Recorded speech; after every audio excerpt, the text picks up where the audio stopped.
Molweni bafundi bebanga lesibhozo, lingatsho elogwijo nifanele kukwazi ukuba siphethe incwadi yenoveli ethi Thozi, ndingowakho, ndithande. Ofundayo nguNomazwiphakane, umbhali wencwadi. Emaqhosheni sinolozi kunye no-I2K. Ndicela niphulaphulisise ke bafundi kuba kuzabakho imibuzo phaya ekugqibeleni. Sizawuqala kwicandelo lokuqala. UThozama yintonjazanana eneshumi elinesihlanu leminyaka. UThozama ukhula nomama wakhe uNosango notata wakhe uMzwandile, ifani nguNxasana. Ukhulela kwiflat yaseGordons Bay apho abazali bakhe babehlala khona berenta imali evakalayo ngenyanga nganye. Xa uhlala kwizindlu zexabiso eliphezulu njengezo, kuba yimithandazo emininzi emzalini ukuba inzala yakhe ifunde ngenkathalo ukuze iphumelele emagqabini, ze ikwazi ukusebenzela imali ebonakalayo ukuze incedisane nabazali bayo ekubhataleni intywenga yemali ukuze nokuphila kube ngcono. Khumbula, ubomi asikokuhlala endlwini kuphela. Ukunxiba, ukutya nako kuluxabiso eliphezulu. Gxebe, masithi umzali wonke unqwenelela umntwana wakhe impilo engcono. Ufundile ngokwenene uThozama, kunjalo nje ebenenyameko ezifundweni zakhe. Ubethi akuba enikwe umsebenzi awenze kwangayo loo mini. Wayewuthanda kakhulu umsebenzi wesikolo. Ebede ashiyeke esikolweni naxa sele siphumile isikolo esenza umsebenzi awunikelwe ukuba awenze ekhayeni. Lo mntwana wayegqibelele. Tyhini, abafundisintsapho nabo bayithathele ingqalelo le nkuthalo yale ntombazana. Baze bathanda ukuncedisana nayo apho kuyimfuneko khona kuba baqaphele ukuba uhluzekile ebuchotsheni. Wayesazi ngokwenene ukuba yonke into inexesha layo. Wayethanda ukubakholisa abazali bakhe nangayiphi na indlela. Esikolweni wayeqiniseka ukuba wenza umsebenzi wesikolo. Akufika ekhaya wayefika aqinisekise ukuba wenza ekulungele ukuba akwenze njengomntwana oyintombazana. Ukuhlamba izitya, ukucoca indlu nokupheka isidlo sangokuhlwa. Lo misebenzi wayengalindi ukuyithunywa. Thozi, mntwana wam, ufuna ukuba yintoni ebomini bakho? Kubuzwa utitshara uHlumelo onguhlanga ifani yakhe. Wothukile uThozama kuba ebengakhange ambone utitshara lowo kuba ungene kanye xa ingqondo ayithathe yonke wayiphosa emananini, njengoko wayesenza izifundo zezibalo kunye nezesayensi. Tyhini, waze wandothusa tishara. Uqale ngelitshoyo phambi kokuba aphendule. Mfundisi, ndifundela ukuba ngugqirhakazi. Uqhubeke waphendula watsho uThozama.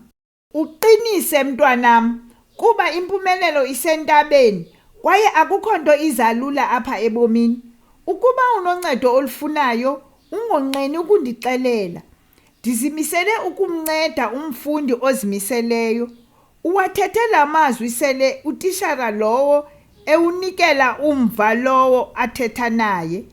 Kangangokuba ayivakalanga impendulo kaThozama, kodwa wayeqinisekile ukuba umvile uThozama oko ebekuthetha yena utitshara. Lo Thozama sithetha ngaye untsundu ngebala, akamhlophe, engemnyama, uphakathi nje, unomkhitha naxa enjalo, amazinyo amhlophe qhwa. Uthi ndijonge. Isukile egadeni nangona engemde kangako. Isiqu sakhe siphakathi nje kakuhle. Akatyebanga, akabhityanga. Izitho zakhe zihle kangangokuba zingafanelwa yimiliza xa ebeyintombi yomtshotsho. Ebusweni intombi le inezingxongxo ezithi xa iqala ukuncuma zithi fonqo. Waze wamhle umntwana womntu efuze abazali bakhe, phofu ingakumbi unina ngezifotho. Asiyi kuba mde ngezinto awayezithanda ebomini, kodwa ndikuxelela mfundi, akukho nto yayibaluleke kuye njengokudada. Emva kwemini yakhe wayeyichithela elwandle eGordons Bay, iBikini Beach, ngoko yayilolona lwandle lwalukufutshane kuye. Nangona kwakukho iimoto kokwabo, wayethanda ukuzihambela ngeenyawo. Ebethi xa ehamba-hamba nokuba yeyiphi na idolophu, umdla wakhe wokuqala ezivenkileni ibikukubuka izinto zokudada zodwa. Ilaphu lokunxiba nalo ebelithanda njengawo onke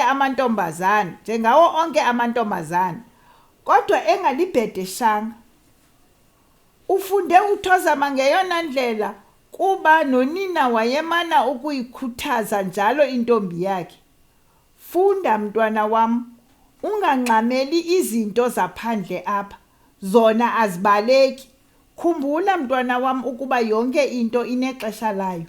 Ngamazwi owayemana esithi qatha kuye. Ebesithi khona ootshomi bakhe xa beqala ukuncokola iindaba zokuthandana, abe ngathi la mazwi abhalwe ngamagama amakhulu abomvu abonisa ingozi ebusweni bakhe. Yonke into inexesha layo. Ebede ngathi uyambona nonina ewathetha. Bekuthi kwakuthi tha lo mfanekiso ngqondweni, ashenxe kwakuyo loo ndawo ebehleli kuyo neetshomi zakhe, kodwa ebengasuki kakubi kuzo, kuba ebeye abe ngumntu onendawo angxamele kuyo, okanye kukho umsebenzi ekufaneleke ukuba awenze ngexesha nanje elikufutshane kwelo bancokola ngalo nezihlobo zakhe. Akubanga kudala ezibaleka ezi ngxoxo, zathi kanti zimkrobele umhlobo wazo iitshomi, zathi zaqonda ukuba xa zihleli naye maziyityeshele incoko ebhekiselele kwizinto zothando. Ufunde wagqiba amabanga esikolo esiphakamileyo apho eGordons Bay High. Iwaphumelela kunjalo nje ngokuncedwa ziitishara zakhe, ekwakukho phakathi kwazo naleyo intetho isisiXhosa njengoko ebefundisa kwisikolo sabamhlophe uMnu Hlanga. Xa bembiza abafundi bezikolo babesithi ngu-H2. Siphela apho ke namhlanje isifundo sethu. Lindela esizayo ngelixa elilandelayo. Ungalibali ukugcina into ethethiweyo njengoko besithe ekugqibeleni sizawufumana imibuzo. Enkosi ke bantwana bam.